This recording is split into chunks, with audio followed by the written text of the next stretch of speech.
Hi, I'm Principal Ross Tebow. It's my pleasure to bring another edition of the Early Show to you. Today's show is going to feature our robotics students. We'll hear from one of the captains, and we'll also hear from the club president. So stay tuned.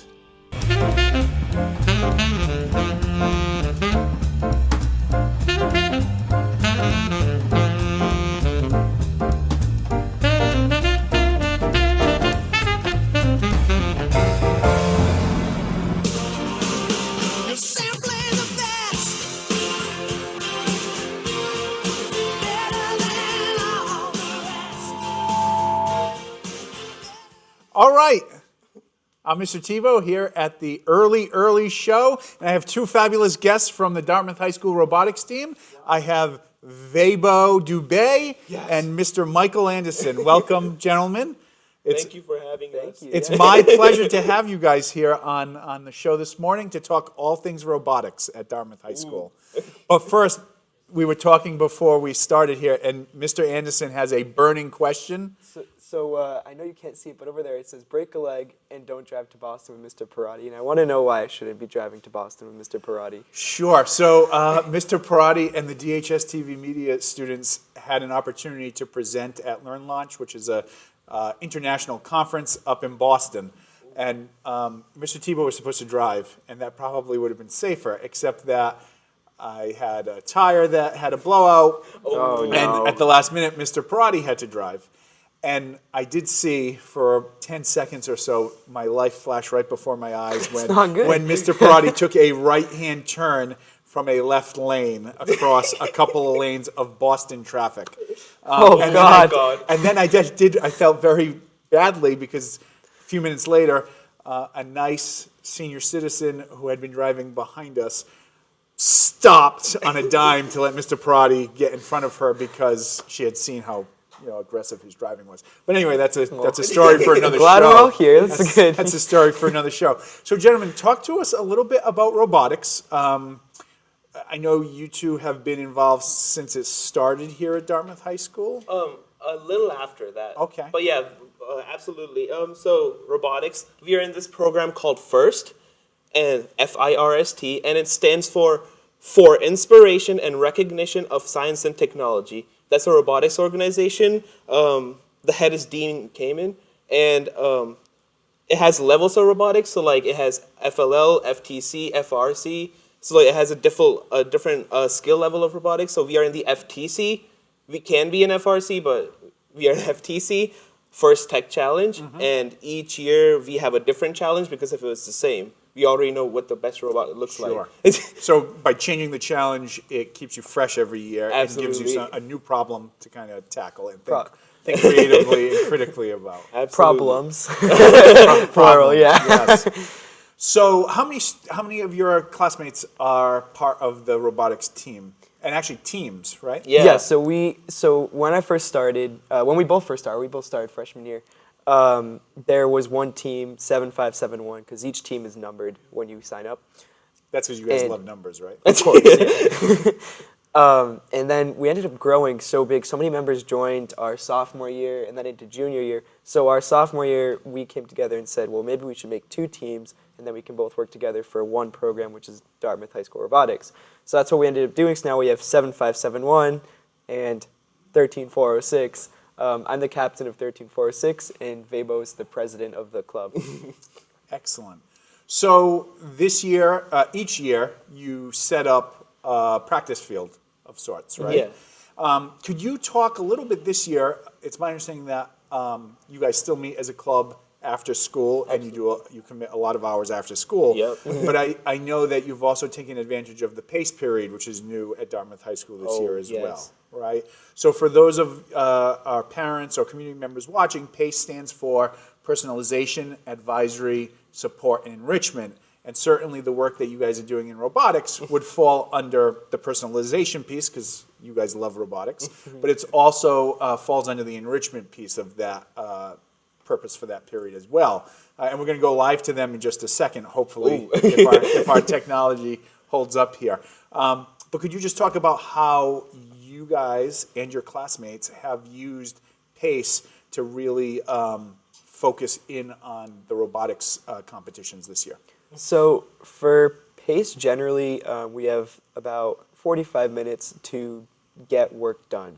And now that sounds really simple, but there's a lot of stuff that ends up having to happen, whether in robotics be programming, whether it be building, whether it be practicing, because it's like in sports, if you don't practice, you're probably not going to do so well.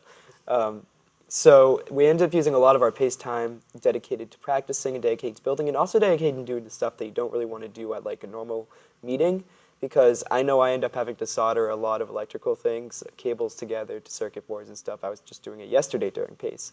And that stuff can take some time, and you don't necessarily want to be doing that at a meeting when you can be using that time for practice and for building something more advanced. So it really gives us a little more time to get all that stuff done. And I've even had time in PACE to write a few programs for our auto, because part of the program is you have to run the robot autonomously. You can't be driving it around. So I ended up writing an entire pipeline, which is just like a segment of Java piping off from another main class that can detect the images on the field and find out where it is on the field, which helped a lot. And PACE kind of allowed me to get that done. Normally that probably would have taken me 2 or 3 meetings, because I wouldn't have had the time to just like do it in PACE and after school at the same time. So it sounds like robotics offers you an opportunity to combine a lot of different skills, right, that you may have learned not just in a STEM class, but whether it be computer science, it sounds like art, it sounds like design, design thinking is part of the process you guys go through. And in terms of the hands-on piece, you mentioned soldering. Is that a skill you learned at Dartmouth High School? Do you already know how to solder? So I had worked a lot when I was younger on like stuff with my dad, but I never necessarily did like electrical and stuff. So definitely did learn that through Dartmouth High School robotics and engineering programs. But yeah, no, most of the stuff that I know now, I definitely learned from being with Mr. Brodsky or Mr. Martin in the engineering and robotics kind of field. Okay, great. Let's go live to the robotics room, where we have several students during PACE, as we just talked about, who are practicing, I'll use your word. I was going to say tinkering, right? Which is part of, I would think, it's part of the iterative process, right? You're trying new things, So before we head over to the robotics room live, we're going to take a brief break, and we'll be back with our robotics team.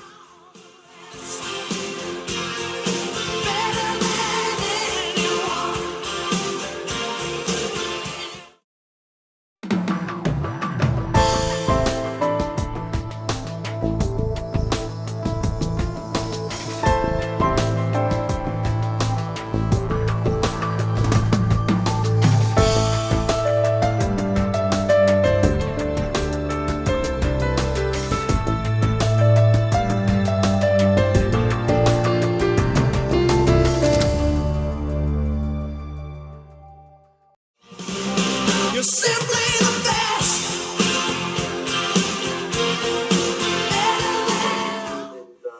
Great, so we are live from our robotics room. Gentlemen and ladies, how are we doing? Good, how are you? We are great. So I know you can't see them, but I'm here with your good friends, Michael Anderson and Vebo Dubay. I mess up, I have to apologize. I mess up Vebo's name every single time I talk to him, and I talk to him a lot, especially when I visit his calculus class. When he gets the But that's his struggles on AP Calc are a story for another day. Talk to us about robotics. We could see you guys in there working during this PACE period. What have you been up to? So lately, as of the past year, we were given a challenge in September, and the challenge is basically we take these blocks over here, and we manipulate out of our robot, and we have to bring them over, and we have to stack them. So is that like a giant Lego piece? Yeah, everyone calls them Legos because they're really similar to Legos. And just multiple teams compete for scores, and we get points based on how we stack them, where we stack them, what we do, how we move it around. There's a lot of different ways to approach the game and really compete with other teams and create our own solutions to these different tasks. Great. Could you guys give us a demonstration of your? Oh, but before we do that, actually, I should have asked Michael and Vebo here. Does your robot have a name? No. Not right now, no. I'm going to talk to the president of the robotics club because for 2 years I've spoken to him about the importance of naming that robot. Well, ours actually has a name. We call it Joe. Yeah. Joe, that's a good, strong name. I like it. Why don't you guys give us a demonstration of the robot in action here? All right. You guys want a wonderful match? No. Camera. Go. Whoa. Whoa. Whoa. Hey. Whoa. Yeah. So it has to clear that barrier. Yeah. They seem to have dropped it.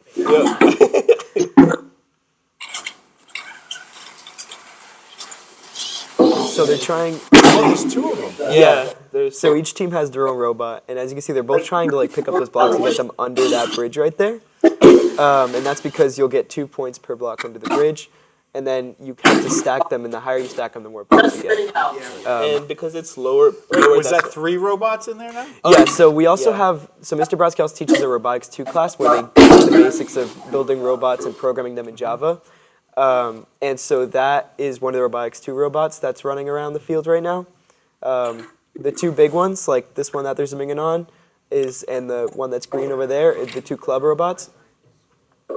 That is fascinating. So this started from scratch. It's Scratch. not Yeah. a kit that you get. No. You build the robot Yep. from nothing to what we see here. Yep. Yeah. All of the circuitry, all of the wires. Yep. And you'll excuse me for my Oh, no. my lack of precision in terms of describing the robot, but you can see how intricate Yeah. the design is. Yeah, it's definitely a challenge, and a lot of the parts you can get online. Like if you want a certain like C channel or some sort of 4-bar, you can. Someone's probably made it before, but also a lot of the parts you need unique to your design. A few of the parts we have on there were made out of old aluminum that Mr. Brodsky had gotten from. I'm not entirely sure where it was from, but we have sheets of aluminum, and we're able to cut them out on the chop saw and then hammer them into place and bend them into place with the metal brake. So if you look right there, that's all aluminum that me and Brian had bent and hammered into place in order to fit the ramp on our robot to intake all those cubes. If you look at 7571, which is that one, and then that's 1346, they have metal on the aluminum on the sides, and that was also made by them. That is so impressive. So, how have you guys done in your competitions this year so far?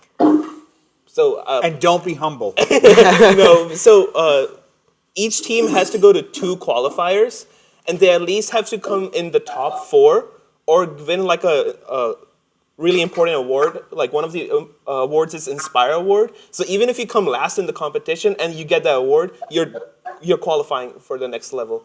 So both teams actually went to their both qualifiers. 1346 came in the top 4 in the first competition, but couldn't go because it's Massachusetts and it's so competitive. Only the first team went. The 1346 actually won the whole tournament, but their partners who chose them, they actually qualified because, of course, they had a higher priority over us. In second competition, both teams did really well. Both teams qualified, and actually 7571 won this competition, and they actually qualified for states. But we still came in second. And like Right. this time still, like actually 4th because our robot had so many disconnect issues.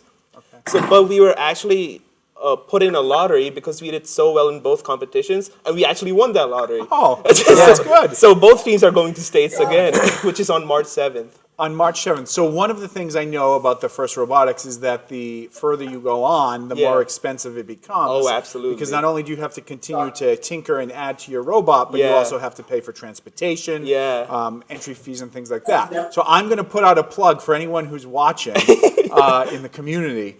If robotics is your thing and you're passionate about it, we have a lot of great students at Dartmouth High School who would benefit from any generosity, any sponsorship you might want to give.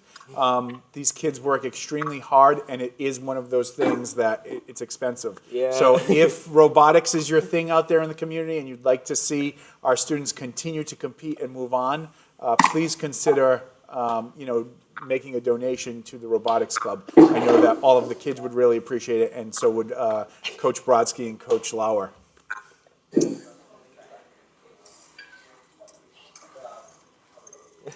So, in the robotics room, you can hear us?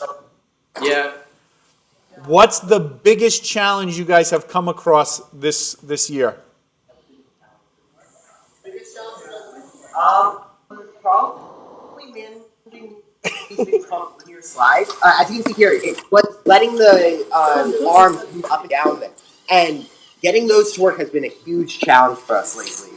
But I think we finally figured it out, and they're working really well. Great. Well, I appreciate you guys taking time out of PACE to show us your robots. And we wish you the very best of luck as you go towards the state competition and hopefully further beyond that. So congratulations. Keep up the great work, everybody. Thank you. Thank you.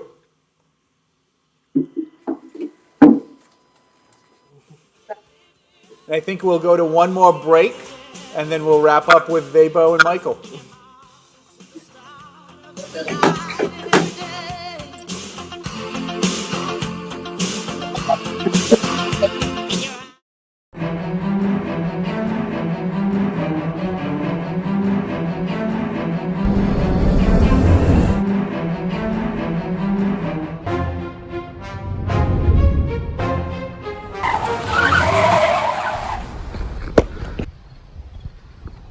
Thank you for saving me. Did you know that 30% of injuries happen on marked crosswalks? Tip number 1, no distractions when walking or driving. Tip number 2, be careful when approaching crosswalks. Tip number 3, walk alertly. Tip number 4, drivers check mirrors and blind spots for people walking. It's okay, just make sure to super scan the streets because Super Pam might not always be here to sweep you off your feet. Scan the streets for wheels and feet.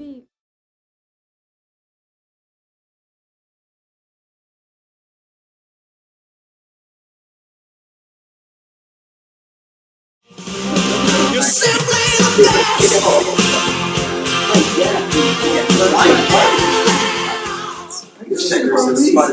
All right, that's a wrap for our show. Again, I want to thank the robotics team. I'd like to thank Michael and Vebo for joining me here in studio to get a firsthand look at what the robotics at Dartmouth High School is all about. I want to wish you both the best of luck as your team goes on to the States, and I'm looking forward to you guys going even further beyond that. So congratulations, good luck, and work hard. Thank you. Thank you.